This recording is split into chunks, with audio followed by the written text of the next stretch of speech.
I thought I would pop on here and take a few moments to talk about some of the props that I love and that I use in my personal practice and in a lot of our classes together.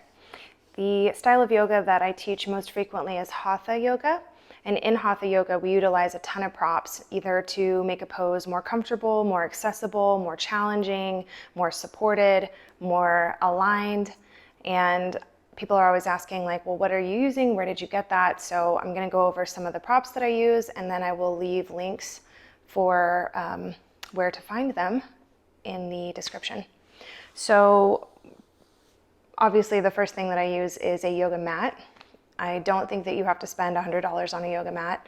You can get any kind of mat that works for you. I tend to stay away from the super cheap, like $10 or $15 mats that they sell at like TJ Maxx and Ross, because one, they smell really chemically to me, and two, they tend to kind of flake or get like dimples really easily. Like if you really kind of put weight into the hands or the feet, sometimes the little top layer will kind of flake off.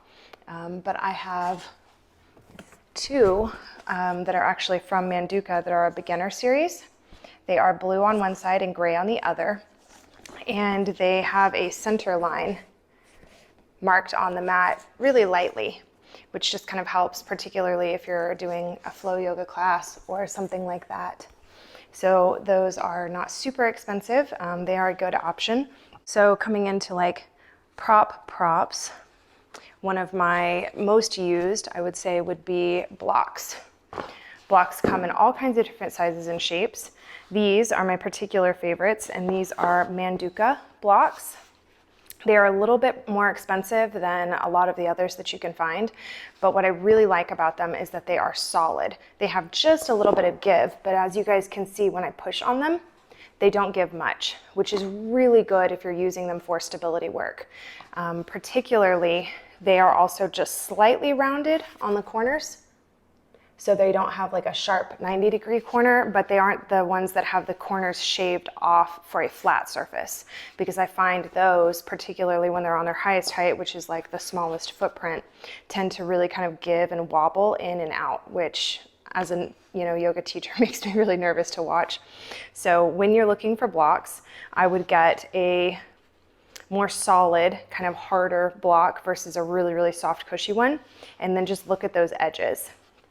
I have used in my practice in the past cork blocks, and they are super solid. They don't give at all, and they come in a couple of different sizes. I like a little bit of softness, so I really do prefer the Manduka blocks, but the cork blocks are pretty good. They are also quite a bit heavier. So if you're taking them with you, maybe to and from a studio, or if you do a lot of practice at the park or anything like that, that might be another consideration for you. So I really prefer the lighter weight, little bit of give, pretty solid Manduka yoga blocks.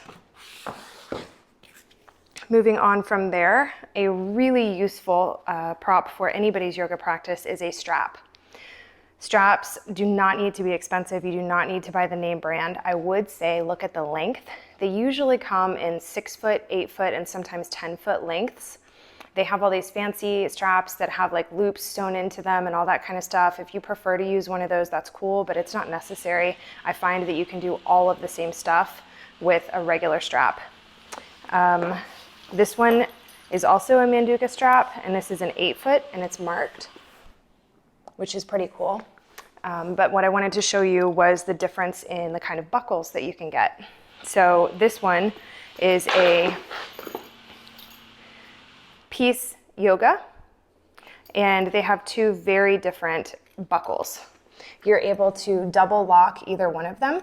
So the Manduka strap has a buckle that kind of toggles up and down, and the Peace Yoga strap has a double, like half circle buckle.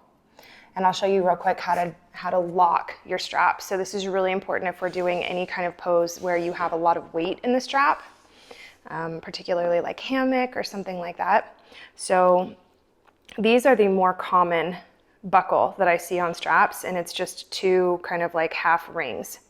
And so if you're gonna lock your strap and you have a buckle like this, you'll go under with the belt end, you go under the buckle through both.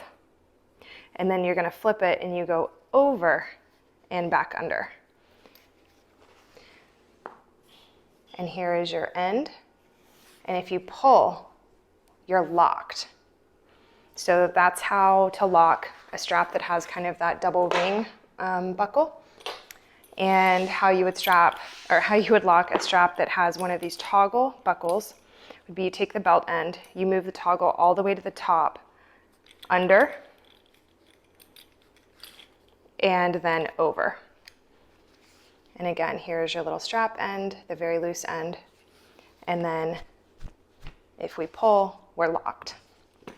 So anything that has a component that can be locked, so that double ring or the toggle, those are both great.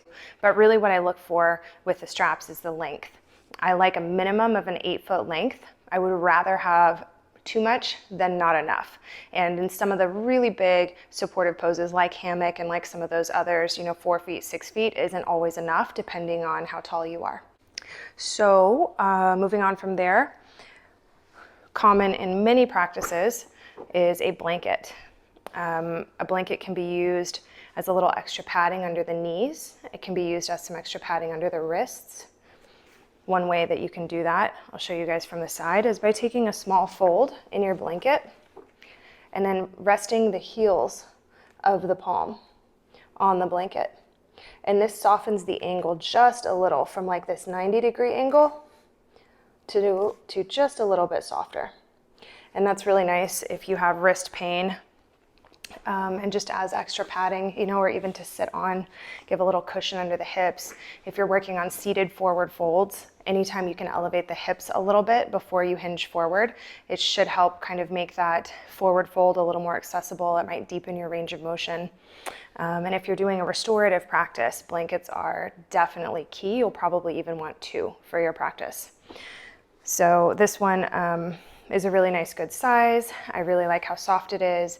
It can be folded up and rolled up a ton of different ways. Another really cool prop, again, just kind of trying to make our practice a little more comfortable. This is very similar to like a gardener's kneeling knee pad. This one is specifically for fitness. It is a knee pad. It's just a short roll. It's about the width of a standard, it is the width of a standard yoga mat, and it's a bit softer and thicker. So this one is ProSource Fit. I got this on Amazon. I'll link to it in the description. But again, this can be used in a variety of different ways. Of course, you can put it under the knees in any kind of kneeling position. You can put it under the wrists, particularly in any of the stretches where you might be kneeling or even on one knee. Some of your quad stretches. It's really nice to have a little bit of extra cushion underneath the knees. Always be kind to the knees. We need them to last for a long time. This is a bolster. They can tend to be pretty expensive online. This brand is Gaiam.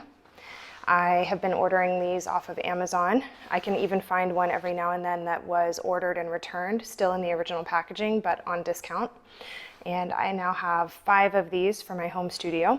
I like these because of the shape and the size. Some bolsters are really, really soft. Some bolsters are really, really hard. And I wanted to have something that was kind of in the middle there, Goldilocks, so that I could use it not only for support, but also for restorative and kind of where I needed it to be just a little bit softer and more flexible. So it's got a handle on one end. The cover zips off and is washable, and it's microfiber, and they come in, I think online, I think they come in like black, blue, and purple, but what I have is purple. And these are really good for not only support, you can obviously sit on it, but for a restorative yoga practice. You can use these a ton of different ways. I just wanted to show you guys some others. So this is the one that I would recommend for anybody that's starting off, or if you don't have one yet. This is one that I've had for years and years. As you can see, it's very soft and very well worn in. Originally, it was cylindrical, but it's a little bit more flat now. It's also kind of that microfiber, micro suede material. It also has a zipper and a handle and is washable. And then what this one used to look like is this. So as you can see, The round shape has really kind of flattened out quite a bit. So this one has a little spring to it. It's quite a bit harder, useful for a lot of different things. So I kind of have like too hard, too soft, and just right. It'll be, you know, your prop. So I would suggest finding one that works for what you would like to use it for primarily. But I think starting with something that's kind of right in the middle is pretty good. I will also say they sell little tiny mini bolsters. I have bought a couple online just to kind of play around with them, and I find them to be not very effective. That might be different in your practice, but I'll show you one. I have one right here, and this is a mini bolster. And just for the cost and the price, I don't use it very often. If I want a bolster, I want like a full-size, big, support the upper body or support the legs bolster. For something this size and shape, I would use a blanket. And